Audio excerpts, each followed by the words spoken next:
मध्य प्रदेश के राज्यपाल श्रीमान मंगूभाई पटेल, मध्य प्रदेश के मुख्यमंत्री श्रीमान शिवराज सिंह चौहान, केंद्रीय रेल मंत्री श्री अश्विनी वैष्णव जी, यहां उपस्थित अन्य सभी महानुभाव, भाई और बहनों, आज का दिन भोपाल के लिए, मध्य प्रदेश के लिए और पूरे देश के लिए गौरवपूर्ण इतिहास और वैभवशाली भविष्य के संगम का दिन है। भारतीय रेल का भविष्य कितना आधुनिक है, कितना उज्जवल है, इसका प्रतिबिंब भोपाल के इस भव्य रेलवे स्टेशन में जो भी आएगा उसे दिखाई देगा। भोपाल के इस ऐतिहासिक रेलवे स्टेशन का सिर्फ कायाकल्प ही नहीं हुआ है, बल्कि किन्नौरगढ़ की रानी कमलापति जी का इससे नाम जुड़ने से इसका महत्व भी और बढ़ गया है। गोंडवाना के गौरव से आज भारतीय रेल का गौरव भी जुड़ गया है। ये भी ऐसा समय में हुआ है जब आज देश जनजातीय गौरव दिवस मना रहा है। इसके लिए मध्य प्रदेश के सभी बहनों भाइयों को विशेष रूप से जनजातीय समाज को बहुत बहुत बधाई देता हूं। साथियों, आज यहां इस कार्यक्रम में भोपाल रानी कमलापति बरखेड़ा लाइन का तिहरीकरण, गुना ग्वालियर खंड का बिजलीकरण, फतेहाबाद चंद्रावती गंज उज्जैन और मथेला निमारखेड़ी खंड का बिजलीकरण और उसे ब्रॉडगेज में बदलने के प्रोजेक्ट का भी लोकार्पण हुआ है। इन सभी सुविधाओं के बनने से मध्य प्रदेश के सबसे व्यस्त रेल रूट में से एक पर दबाव कम होगा और पर्यटन, तीर्थाटन के अहम स्थानों की कनेक्टिविटी अधिक सशक्त होगी। विशेष रूप से महाकाल की नगरी उज्जैन और देश के सबसे स्वच्छ शहर इंदौर, इसके बीच मेमू सेवा शुरू होने से रोजाना सफर करने वाले हजारों यात्रियों को सीधा लाभ होगा। अब इंदौर वाले महाकाल के दर्शन कर समय पर लौट भी पाएंगे और जो कर्मचारी, व्यवसायी, श्रमिक साथी रोज अप डाउन यात्रा करते हैं, उनको भी बहुत बड़ी सुविधा होगी। बहनों और भाइयों, भारत कैसे बदल रहा है, सपने कैसे सच हो सकते हैं, ये देखना हो तो आज इसका एक उत्तम उदाहरण भारतीय रेलवे भी बन रहा है। 6 साल पहले तक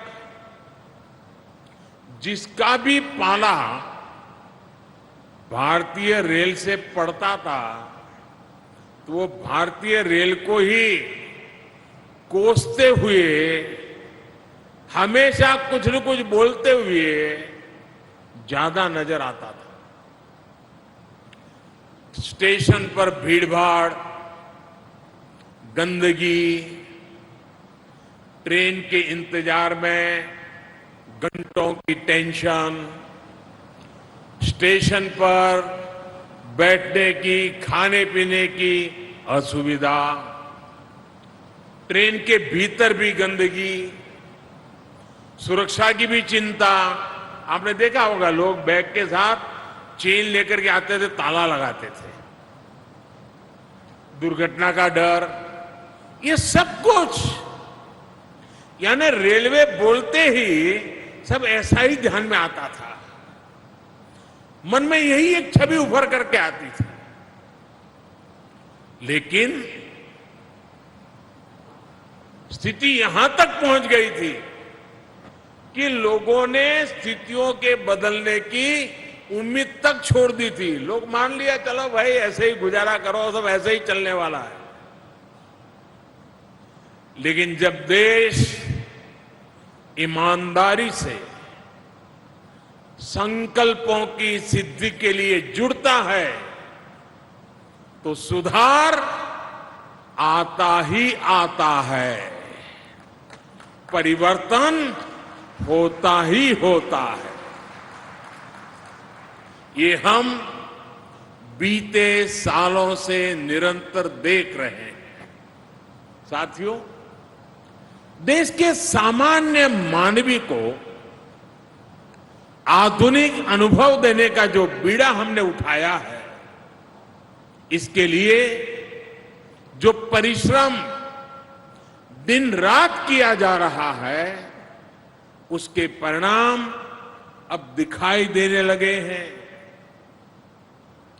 कुछ महीने पहले गुजरात में गांधीनगर रेलवे स्टेशन का नया अवतार देश और दुनिया ने देखा था। आज मध्य प्रदेश में भोपाल में रानी कमलापति रेलवे स्टेशन के रूप में देश का पहला ISO सर्टिफाइड, देश का पहला PPP मॉडल आधारित रेलवे स्टेशन देश को समर्पित किया गया है। जो सुविधाएं कभी एयरपोर्ट में मिला करती थी, वो आज रेलवे स्टेशन में मिल रही है।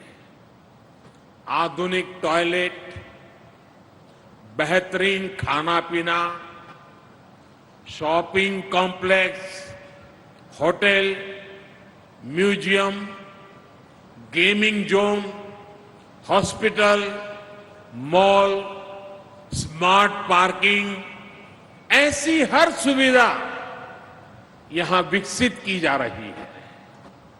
इसमें भारतीय रेलवे का पहला सेंट्रल एयर कॉन्कोर्स बनाया गया है। इस कॉन्कोर्स में सैकड़ों यात्री एक साथ बैठकर ट्रेन का इंतजार कर सकते हैं। और खास बात यह भी है कि सारे प्लेटफॉर्म इस कॉन्कोर्स से जुड़े हुए हैं, इसलिए यात्रियों को अनावश्यक भागदौड़ करने की जरूरत नहीं होगी। भाइयों और बहनों, ऐसे ही इंफ्रास्ट्रक्चर की, ऐसी ही सुविधाओं की देश के सामान्य टैक्स पेयर को, देश के मध्यम वर्ग को हमेशा उम्मीद रही है। यही टैक्स पेयर का असली सम्मान है। VIP कल्चर से EPI यानी every person is important, EPI की तरफ ट्रांसफॉर्मेशन का यही मॉडल है। रेलवे स्टेशंस के पूरे इकोसिस्टम को इसी प्रकार ट्रांसफॉर्म करने के लिए आज देश के 250 से अधिक रेलवे स्टेशनों का कायाकल्प किया जा रहा है। साथियों, आत्मनिर्भर भारत के संकल्प के साथ आज भारत आने वाले वर्षों के लिए खुद को तैयार कर रहा है, बड़े लक्ष्यों पर काम कर रहा है। आज का भारत आधुनिक इंफ्रास्ट्रक्चर के निर्माण के लिए रिकॉर्ड इन्वेस्टमेंट तो कर ही रहा है, ये भी सुनिश्चित कर रहा है कि प्रोजेक्ट्स में देरी ना हो, किसी तरह की बाधा ना आए। हाल में शुरू हुआ पीएम गति शक्ति नेशनल मास्टर प्लान इसी संकल्प की सिद्धि में देश की मदद करेगा। इंफ्रास्ट्रक्चर से जुड़ी सरकार की नीतियां हो, बड़े प्रोजेक्ट्स की प्लानिंग हो, उन पर काम किया जाना हो, गति शक्ति नेशनल मास्टर प्लान सभी का मार्गदर्शन करेगा। जब हम मास्टर प्लान को आधार बनाकर चलेंगे तो देश के संसाधनों का भी सही उपयोग होगा।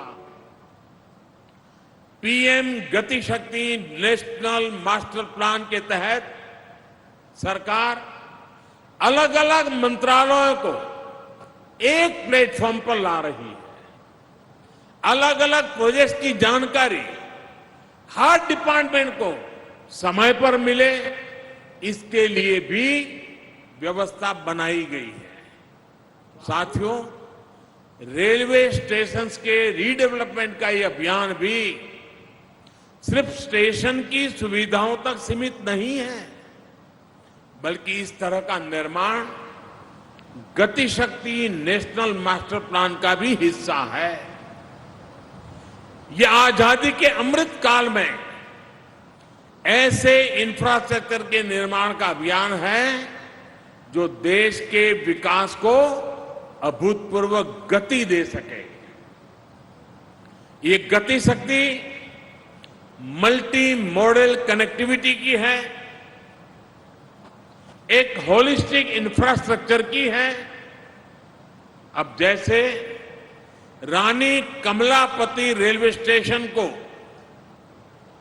अप्रोच रोड से जोड़ा गया है, यहां बड़ी संख्या में पार्किंग की सुविधा बनाई गई है। भोपाल मेट्रो से भी इसकी कनेक्टिविटी सुनिश्चित की जा रही है। बस मोड के साथ रेलवे स्टेशन के एकीकरण के लिए स्टेशन के दोनों तरफ से बीआरटीएस लेन की सुविधा है, यानी ट्रैवल हो या लॉजिस्टिक, सब कुछ सरल हो, सहज हो, सीमलेस हो, ये प्रयास किया जा रहा है। ये सामान्य भारतीय के लिए, सामान्य हिंदुस्तानी के लिए ईज ऑफ लिविंग सुनिश्चित करने वाला है। मुझे खुशी है कि रेलवे के अनेकों प्रोजेक्ट्स को इसी तरह गति शक्ति नेशनल मास्टर प्लान से जोड़ा जा रहा है। साथियों, एक जमाना था जब रेलवे के इंफ्रास्ट्रक्चर प्रोजेक्ट्स को भी ड्राइंग बोर्ड से जमीन पर उतरने में ही सालों साल लग जाते थे। मैं हर महीना प्रगति कार्यक्रम में रिव्यू करता हूं कि कौन सा प्रोजेक्ट कहां पहुंचा। आप हैरान हो जाएंगे, मेरे सामने रेलवे के कुछ प्रोजेक्ट ऐसे आए जो 35-40 साल पहले घोषित हो चुके थे, लेकिन कागज पर लकीर भी नहीं बनाई है। 40 साल हो गए, अब खैर ये काम भी मुझे करना पड़ रहा है, मैं करूंगा, आपको भरोसा देता हूं। लेकिन आज भारतीय रेलवे में भी जितनी अधीरता नए प्रोजेक्ट्स की प्लानिंग की है, उतनी ही गंभीरता उनको समय पर पूरा करने की भी है। ईस्टर्न और वेस्टर्न डेडिकेटेड फ्रेट कॉरिडोर इसका एक बहुत सटीक उदाहरण है। देश में ट्रांसपोर्टेशन की तस्वीर बदलने की क्षमता रखने वाले इन इंफ्रास्ट्रक्चर प्रोजेक्ट्स पर अनेक वर्षों तक तेज गति से काम नहीं हो पाया था, लेकिन बीते 6-7 सालों के दौरान 1100 किलोमीटर से अधिक रूट को पूरा किया जा चुका है और बाकी के हिस्से पर तेज गति से काम चल रहा है। साथियों, काम की यही गति आज दूसरे प्रोजेक्ट्स में भी दिखती है। बीते 7 सालों में हर वर्ष औसतन 2500 किलोमीटर ट्रैक कमीशन किया गया है, जबकि उससे पहले के सालों में ये 1500 किलोमीटर के आसपास ही होता था। पहले की तुलना में इन वर्षों में रेलवे ट्रैक के बिजलीकरण की रफ्तार 5 गुना से अधिक हुई है। मध्य प्रदेश में भी रेलवे के 35 प्रोजेक्ट्स में से लगभग 1150 किलोमीटर के प्रोजेक्ट्स कमीशन हो चुके हैं। साथियों, देश के मजबूत होते रेलवे इंफ्रास्ट्रक्चर का लाभ किसानों को होता है, विद्यार्थियों को होता है, व्यापारियों उद्यमियों को होता है। आज हम देखते हैं कि किस तरह किसान रेल के माध्यम से देश के कोने कोने के किसान दूर दराज तक अपनी उपज भेज पा रहे हैं। रेलवे द्वारा इन किसानों को माल ढुलाई में बहुत छूट भी दी जा रही है। इसका बहुत लाभ देश के छोटे किसानों को भी हो रहा है। उन्हें नए बाजार मिले हैं, उन्हें नया सामर्थ्य मिला है। साथियों, भारतीय रेल सिर्फ दूरियों को कनेक्ट करने का माध्यम नहीं है, बल्कि ये देश की संस्कृति, देश के पर्यटन, देश का तीर्थाटन को कनेक्ट करने का भी अहम माध्यम बन रही है। आजादी के इतने दशकों बाद पहली बार भारतीय रेल के इस सामर्थ्य को इतने बड़े स्तर पर एक्सप्लोर किया जा रहा है। पहले रेलवे को टूरिज्म के लिए अगर उपयोग किया भी गया तो उसको एक प्रीमियम क्लब तक ही सीमित रखा गया। पहली बार सामान्य मानवी को उचित राशि पर पर्यटन और तीर्थाटन का दिव्य अनुभव दिया जा रहा है। रामायण सर्किट ट्रेन ऐसा ही एक अभिनव प्रयास है। कुछ दिन पहले पहली रामायण एक्सप्रेस ट्रेन देश भर में रामायण काल के दर्जनों स्थानों के दर्शन करने के लिए निकल चुकी है। इस ट्रेन की यात्रा को लेकर बहुत अधिक उत्साह देशवासियों में देखने को मिल रहा है। आने वाले दिनों में देश के अलग अलग हिस्सों से कुछ और रामायण एक्सप्रेस ट्रेनें भी चलने वाली है।